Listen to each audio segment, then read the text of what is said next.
नमस्कार दोस्तों, जनसभा न्यूज में आपका स्वागत है। दिन भर से फटाफट बड़ी खबरें निकल के आ रही है। बिग ब्रेकिंग पहली सबसे बड़ी खबर निकल के आ रही है। लोकसभा 24 के मद्देनजर चुनाव आयुक्त के अध्यक्ष बदले गए हैं। आखिर कौन बना है चुनाव आयोग का अध्यक्ष? पीएम मोदी की अध्यक्षता वाली समिति ने तय किया है नाम। आखिर क्या वजह है इसकी, बताएंगे इसके बारे में।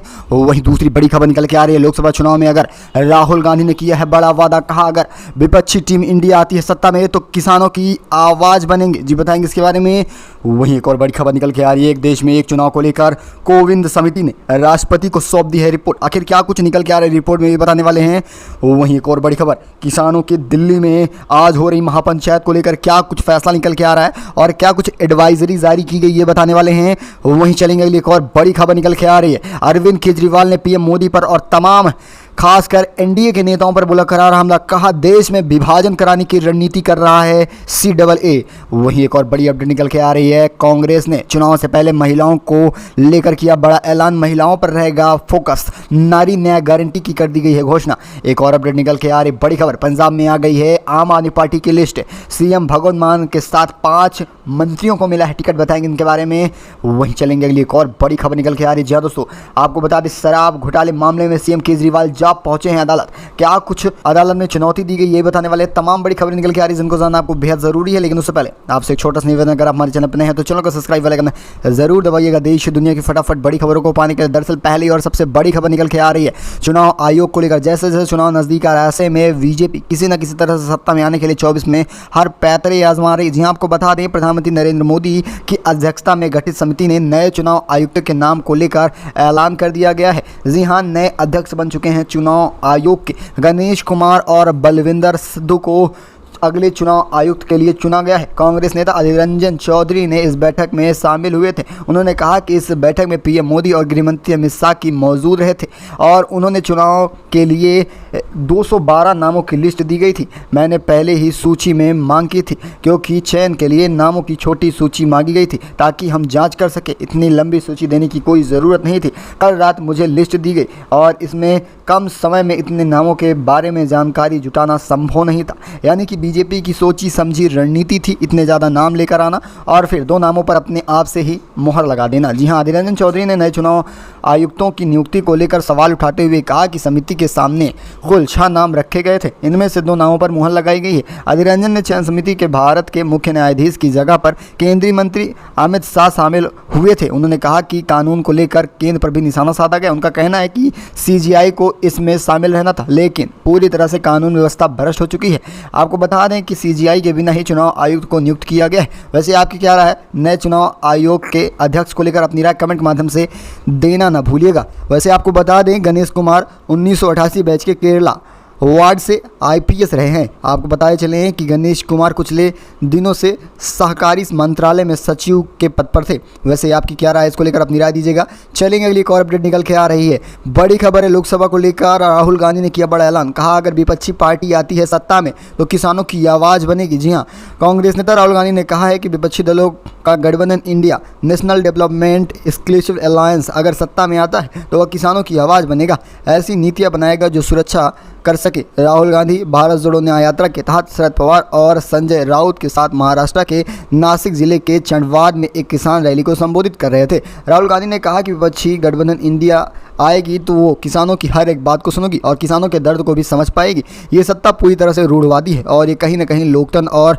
मानव जाति का हनन कर रही है। उन्होंने कहा किसानों के लिए ऋण माफी, किसानों को लाभ पहुंचाने के लिए फसल बीमा योजना के पुनर्गठन, निर्यात आयात नीतियों के निर्माण में फसल की कीमतों की रक्षा करना और कृषि को GST से बाहर रखने की कोशिश करेगा। सिर्फ एक कर पर ही पूरी तरह से किसानों को रखा जाएगा, उनसे हर तरह के कर नहीं वसूले जाएंगे। वायनाड से वैसे देखा जाए लोकसभा सदस्य राहुल गांधी ने पूरी तरह से इस बार वायनाड से फिर चुनाव लड़ने का ऐलान किया है। वैसे अमेठी को लेकर भी संशय लगाए जा रहे हैं। वैसे आपकी क्या राय इसको लेकर? अपनी राय दीजिएगा। चलेंगे अगली एक और अपडेट निकल के आ रही है।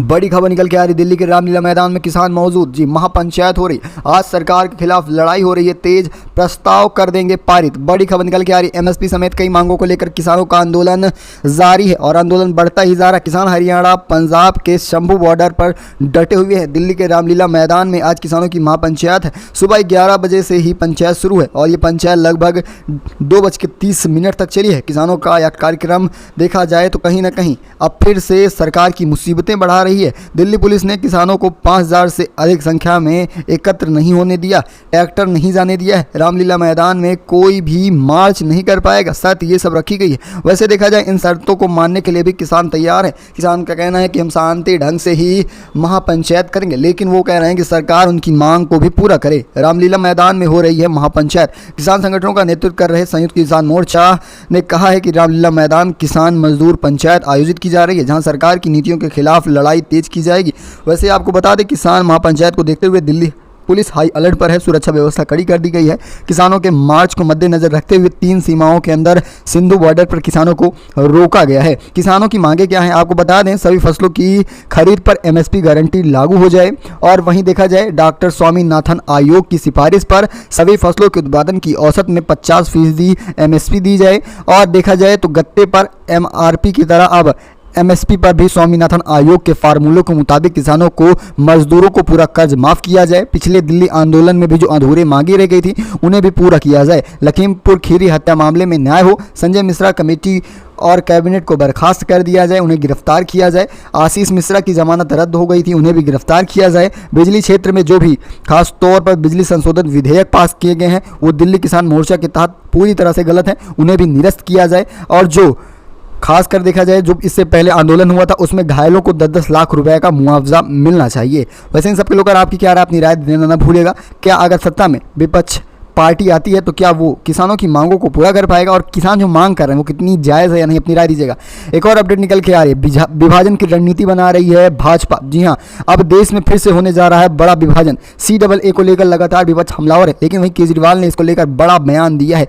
बड़ी खबर निकल के आ रही है, मोदी सरकार ने मंगलवार को नागरिकता संशोधन कानून यानी कि CAA पारित किया। ये नोटिफिकेशन जारी होते ही देखा जाए तहलका मच चुका है पूरे देश भर में। इसी के साथ देश में अब CAA लागू हो गया है। CAA लागू हो जाने के बाद अब पाकिस्तान और बांग्लादेश, अफगानिस्तान एक साथ आ रहे हैं। गैर मुस्लिम अल्पसंख्यकों को भारतीय नागरिकता मिलने का रास्ता साफ होता जा रहा है। वहीं विपक्ष इसे लेकर केंद्र सरकार पर हमलावर है। अब देखा जाए केरल, तमिलनाडु, पश्चिम बंगाल राज्यों में अपने यहाँ CAA कानून लागू करने से साफ इनकार कर दिया है। दिल्ली के CM अरविंद केजरीवाल ने CAA को लेकर मोदी सरकार पर हमला करते हुए कहा है कि अब ये पलायन का सबसे बड़ा कारण बनेगा भारत में। दिल्ली के CM अरविंद केजरीवाल ने कहा है कि CAA लागू होते ही असुरक्षित हो जाएगा पूरा समाज, अव्यवस्था फैलती जाएगी, क्योंकि ये खास तौर पर बेरोजगारी का एक बड़ा कारण बनने जा रहा है। अन्य देशों के अल्पसंख्यकों को नागरिकता देने के बाद अब भारत की ही जनता सुरक्षित नहीं रह पाएगी। वैसे आपकी क्या राय इसको लेकर, अपनी राय कमेंट के माध्यम से देना ना भूलिएगा। वैसे आपको बता दें, इन देशों से आए लगभग 2.5 करोड़ से ज़्यादा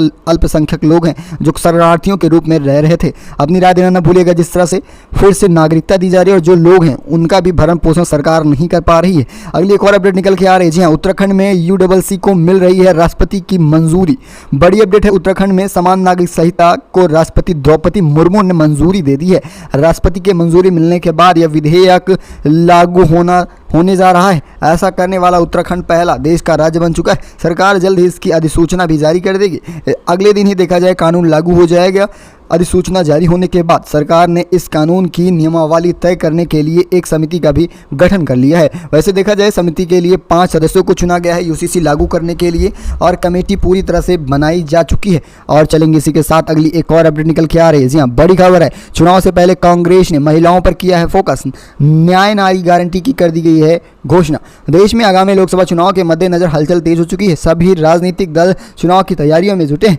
अब देखा जाए चुनाव को लेकर कांग्रेस भी बड़ी बड़ी घोषणाएं कर रही है। चुनावी वादों को लेकर नई घोषणा कर दी गई है कांग्रेस की तरफ से। इसी बीच कांग्रेस अध्यक्ष मल्लिकार्जुन खड़गे ने महिलाओं का मुद्दा उठाते हुए नारी न्याय गारंटी घोषणा की योजना की है, जिसके तहत कांग्रेस पार्टी महिलाओं के लिए देश में एक नया एजेंडा सेट करने की घोषणा की है। अपने सोशल मीडिया हैंडल पर एक वीडियो शेयर करते हुए मल्लिकार्जुन खड़गे ने कहा है कि नारी न्याय गारंटी के बारे में जानकारी दी, साथ ही मोदी सरकार पर निशाना साधा। उन्होंने कहा कि महिला देश की आधी आबादी में है, लेकिन पिछले 10 सालों में उन्हें कुछ नहीं मिला है। मोदी सरकार सिर्फ और सिर्फ उनकी मुश्किलें बढ़ाई है। खड़गे ने कहा कि महिलाओं के नाम पर राजनीति की जा रही है, इनका इस्तेमाल वोट के लिए किया जाता है, फिर चाहे वो महिला आरक्षण का मुद्दा हो या महंगाई व अपराध और बेरोजगारी का क्यों नहीं हो, इन सभी चीज़ों में महिलाओं को आरक्षण मिलेगा। यानी 50% आरक्षण की बात कही जा रही है नारी न्याय योजना के तहत। और आपको बताया चलें, इन सब को लेकर पहली गारंटी महालक्ष्मी गारंटी होगी, जिसके तहत सभी गरीब परिवारों की महिलाओं को सालाना 1 लाख रुपए सालाना सहायता देने की भी बात कही जा रही है।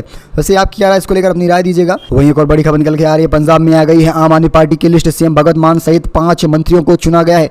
आम आदमी पार्टी ने पंजाब लोकसभा चुनाव को लेकर उम्मीदवारों की पहली लिस्ट जारी कर दी है। पंजाब के मंत्री मितर हाय की तरफ से संगरूर सीट से टिकट दिया गया है सीएम भगवंत मान को। वहीं देखा जाए इस क्षेत्र में खास तौर पर पहले ही खुद सांसद रह चुके थे, इसी सीट से वो सांसद रह चुके थे और एक बार फिर से उन्हें ही सीट दिया जा रहा है। वहीं देखा जाए गुरमीत सिंह को अमृतसर से सीट दिया गया है और आपको बताए चलें केवल 5 उम्मीदवारों को पहले लिस्ट में चुना गया है। अब देखा जाए पंजाब में वहीं दूसरी लिस्ट आना भी बाकी है। वैसे आपकी क्या राय, क्या इस बार भी आम आदमी पार्टी अपना झंडा गाड़ पाएगी या नहीं? अपनी राय कमेंट के माध्यम से देना भूलेगा। मिलेंगे आपको बड़ी वीडियो के साथ, तब तक के लिए धन्यवाद। जय हिंद, जय भारत।